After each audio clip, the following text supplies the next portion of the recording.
Famille, vous serez encore choqués. Voici le plan qu'ils ont mis en place pour mieux nous dominer. Oui, oui, écoute, ne garde pas ça pour toi seul. Partage ça dans tous les coins. Bonjour et bienvenue sur BIP ACTU. Chaque jour, nous vous apportons les dernières informations sur l'Afrique, la géopolitique mondiale et les grands événements qui façonnent notre avenir. N'oubliez pas de vous abonner et d'activer la cloche pour ne rien manquer. Famille, vous serez encore choqués.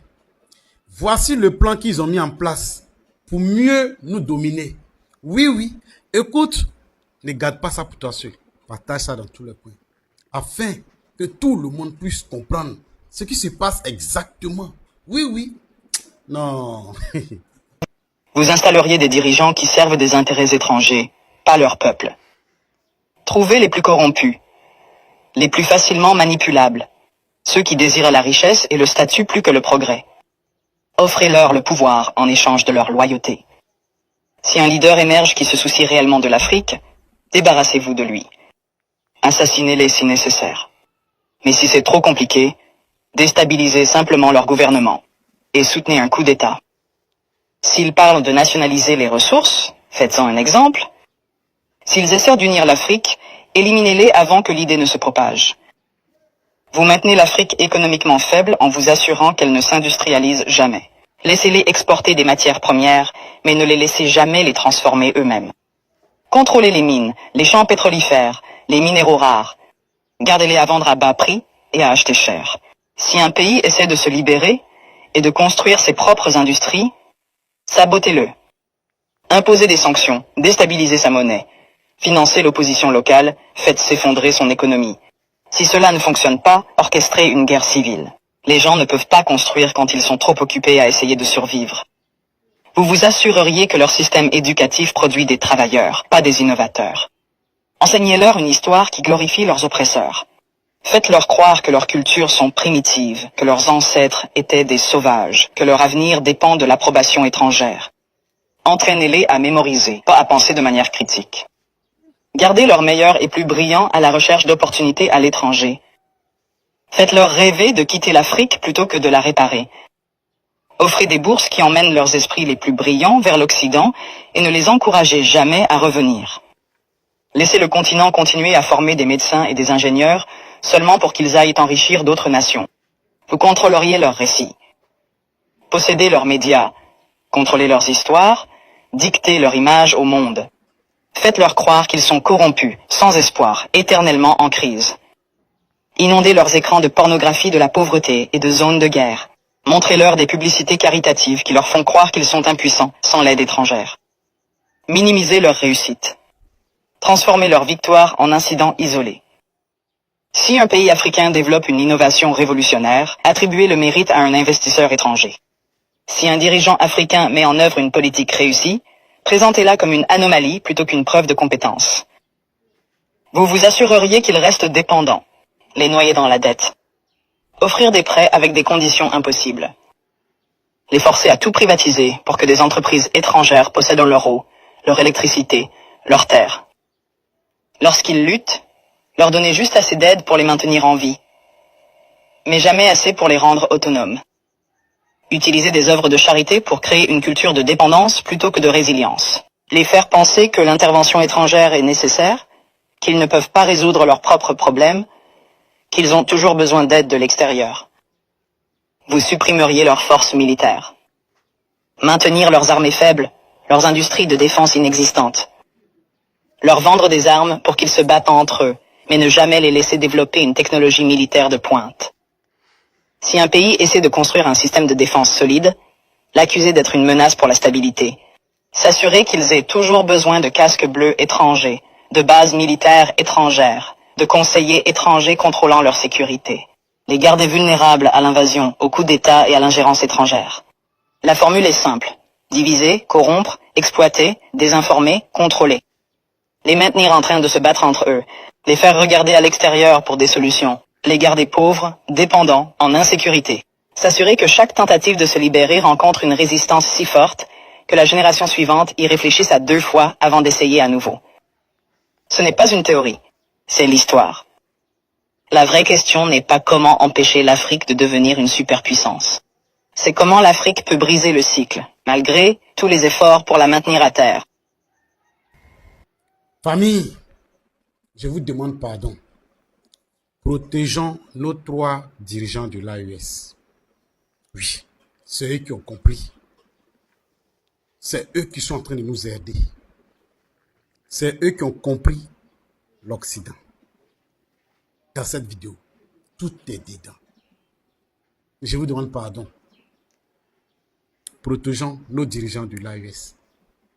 Car c'est ce qu'il faut qu'ils sont en train de faire afin de sortir l'Afrique de tous ces plans machiavéliques de l'Occident. S'il vous plaît, partagez la vidéo là, ça va arriver partout. Même si tu es encore mouton, je pense qu'après avoir écouté cette vidéo, tu vas comprendre que ton dirigeant, il est vraiment à la solde de l'Occident.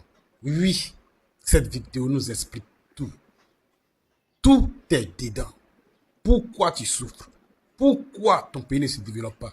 Pourquoi tu ne dois pas transformer tes matières premières? Pourquoi ils doivent venir prendre moins cher? Tout est dedans. Merci de partager. Et encore une fois, je vous demande de soutenir, de prier pour nos dirigeants de l'AES. Parce que c'est le meilleur combat qu'ils sont en train de mener. Oui. Partagez ça dans tous les coins. La patrie ou la mort, nous vaincrons. Vive l'AES. Bipé, le procureur de la République, Brahima Kone. Oui, voici ce qui lui est réservé après sa gloire. Ils ont fait son lieutenant Bawa devant moi. Je n'ai pas dit quelqu'un. Et aujourd'hui, ma famille est décédée. Mais moi, j'ai insisté pour parler sur votre panel. Pour dire aux gens qui sont sur ce panel, qui m'ont j'avais tenu le procureur, de leur dire que moi, ma petite soeur qui l'a fait tuer là, ça ne va pas rester cadeau. Qu'on lui dise ça, qu'on lui envoie ce message. Qu'on lui envoie ce message, parce que le jour que ce pouvoir qu'il soutient va tomber, je serai celui qui va le chercher dans tout Abidjan. Je vais le chercher partout. Lui, comme le procureur, je vais le trouver. Parce que j'ai besoin de lui. Il faut qu'il me dise pourquoi est-ce qu'il a fait assassiner ma petite sœur. Je ne vais pas laisser ça. Je ne laisserai pas ça aujourd'hui ni demain. Le procureur, vraiment, je vous dis que je tiens à lui. Dans tous les gouvernements là, qu'on lui envoie mon message pour lui dire que son premier ennemi qui le cherche, c'est moi. Parce que j'ai besoin de lui. Je ne vais pas laisser la mode. Aujourd'hui, il est à l'aise, il rit, il peut faire ce qu'il veut. En tout cas, il a sécurité, il pense qu'il n'y a pas de problème. Il n'y a pas de problème. Je prie pour lui pour qu'il meure avant la chute de ce prix. Parce que moi, je ne vais pas le laisser. Là où il ira se réfugier, même si c'est dans le trou de rat, moi, j'irai le chercher. J'irai le chercher. Parce que j'ai encore grossi la mort de ma petite sœur. C'est lui qui est le responsable de la mort de ma petite sœur. Monsieur le procureur, c'est bon, le message est bon. Il faut partager ça à votre procureur qui pense que tout est permis, que lui, il est au-dessus de la loi. Lutter pour les Ivoiriens. Mais aujourd'hui, ils sont devenus votre ennemi. Les Ivoiriens sont devenus le problème que vous combattez aujourd'hui. Jusqu'en jour et nuit, vous ne faites qu'enlever les gens. Ah, c'est ça qui est là. Hein. Donc, il faut t'attendre à ça. Il faut t'attendre à ça. Oui. Voilà. C'est le message que la famille, il faut lui envoyer ça. Voilà. On se prend sur la 2. Venez vous-même voir la comédie du RHDP. On dit il n'y a pas l'eau à Boubou. Mais eux, ils mobilisent 30 milliards pour aller payer caméras de surveillance pour mettre dans la Côte d'Ivoire là. Oh, un gouvernement, franchement, un gouvernement de mature vue. Vous voulez impressionner le monde, sachant que vous avez vos propres réalités. Vivez selon vos moyens, vous avez quel souci? Vous faites la course avec qui?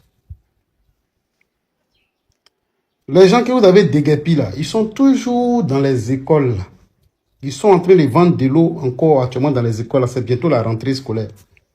Cherchez à les loger. Cherchez. Il faut construire des logements préfabriqués. Ils vont les loger. C'est ce qu'on vous demande simplement. Vous déboursez 30 milliards pour aller mettre caméras de surveillance. Sachant que vous-même vous exposez les Ivoiriens au danger. En dormant dans les écoles, est-ce qu'ils ne sont pas en danger? Caméras de surveillance, ça c'est pour qui alors? C'est pour vous-même vous protéger, c'est ça? Franchement, vous êtes ridicule, hein? Faites très honte. Un gouvernement qui est sans, franchement, vous considérez même pas le peuple, en fait.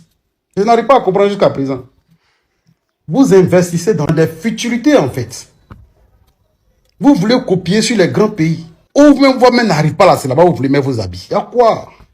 Faites les choses selon vos moyens. Vous êtes là pour le peuple. Vous n'êtes pas là pour vous. Donc, occupez-vous du peuple. Hein? Encore les moutons viennent me dire que non, c'est mamie, c'est l'auto. On sait que vous êtes trop foirés. Dans votre tête, là, il n'y a rien. Donc là, vous n'allez pas comprendre ce que je suis en train de dire. Vos dirigeants veulent copier sur l'Occident qui ont des caméras de surveillance. Mais leur peuple, là, ils vivent dans les logements sociaux partout. Oui, ils sont bien nourris, ils sont bien logés. Le SMIC, là, c'est égal à 1000 et quelques euros. Mais vous n'arrivez même pas à vous souvenir à vos besoins. Rien même, on fait don jusqu'à présent.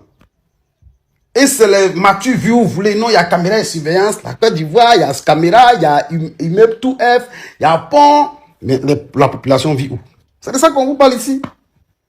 Moi, vous êtes terrible, hein? Merci d'avoir suivi cette vidéo jusqu'au bout. Si vous aimez nos analyses sur l'actualité africaine et internationale, abonnez-vous dès maintenant à BIP et activez la cloche pour ne manquer aucune information importante. Laissez votre avis en commentaire, partagez cette vidéo autour de vous et mettez un si ce contenu vous a plu. Merci pour votre soutien, prenez soin de vous et on se retrouve très bientôt sur BIP pour une nouvelle vidéo. À très vite.